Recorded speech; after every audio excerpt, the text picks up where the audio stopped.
So my second question for you is Catholic Charities actually attracting more homeless people to Spokane as a result of the shelter and housing it provides? Is there sort of like a magnet that Catholic Charities becomes? Maybe the number one question I've gotten for all the 24 years I've been at Catholic Charities, right there. The idea that the food is so good at House of Charity. They're coming from Alabama and Texas and Florida, and you're building so many apartments, Rob, that they're coming from everywhere because they've heard about these free apartments and these beautiful shelters and all the free food and free everything, that they're coming from everywhere. You're encouraging people to come to Spokane. The reality is pretty simple. We use data and facts to answer these questions. And these are not Catholic Charities numbers.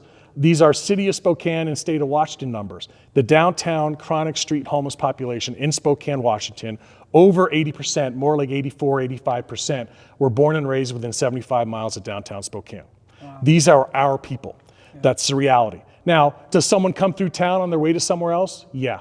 If you're a police officer or someone who has a conversation with a homeless person in Spokane, and people tell me this all the time, I talked to a homeless person. He said he's from Chicago. He said he's from New York. The reality is most homeless people, if you go and talk to them or a police officer engages with them, the first thing they're going to do is not tell you they're from Spokane, because it's a small town.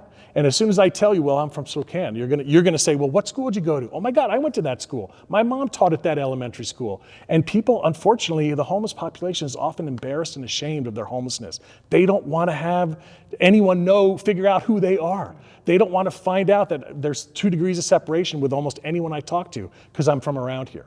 But here's the most important thing. At Catholic Charities, every human being is made in the image and likeness of God, and as such deserves dignity and respect. Hard stop. So for us, even though I'm telling you, we are not attracting homeless people from other places. We just are not mathematically data-driven answer there. The reality is this. At Catholic Charities, with our spirituality, it doesn't matter if you're from Spokane or Syracuse or Syria. If you're a human being and you're hungry, we're going to feed you. If you need a bed, we're going to give you one. It does not matter to us. Now, obviously, people get very upset if we're attracting homeless people. That's our local resources going to help someone who's from Utah. That doesn't seem right.